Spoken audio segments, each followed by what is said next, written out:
ঠাকুরমা ও স্বামীজির চরণে প্রণাম জানিয়ে শ্রী শ্রী মায়ের কথা থেকে কিছু অংশ পাঠ করছি। মায়ের এক ভক্ত মাকে বলছেন, মা আপনার অবর্তমানে কার কাছে যাব, কি হবে ভাবতে গেলে বড় ভয় হয়।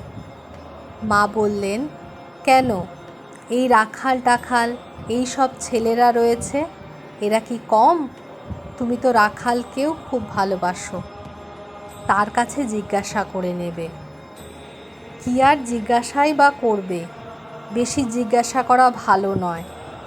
একটা জিনিস হজম করতে পারে না, আবার 10টা জিনিস মনের মধ্যে পুরে এটা না ওটা, কেবল এই চিন্তা। যে জিনিস পেয়েছো তাতে ডুবে যাও, ধ্যান জপ করবে, সৎসঙ্গে থাকবে, অহংকারকে কিছুতেই মাথা তুলতে দেবে না।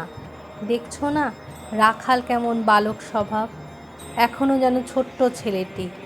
শরৎকে দেখো না, কত কাজ করে, কত হাঙ্গামা পোহায়, মুখ বুজে থাকে। ও সাধু মানুষ, ওর এত সব কেন? ওরা ইচ্ছা করলে দিন রাত ভগবানে মন লাগিয়ে বসে থাকতে পারে। কেবল তোমাদের মঙ্গলের জন্য এদের নেমে থাকা।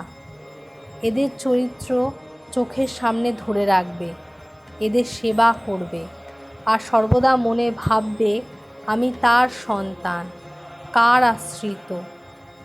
যখনই মনে কোনো কুভাব আসবে মনকে বলবে, তার ছেলে হয়ে আমি কি এই কাজ করতে পারি? দেখবে মনে বল পাবে, শান্তি পাবে।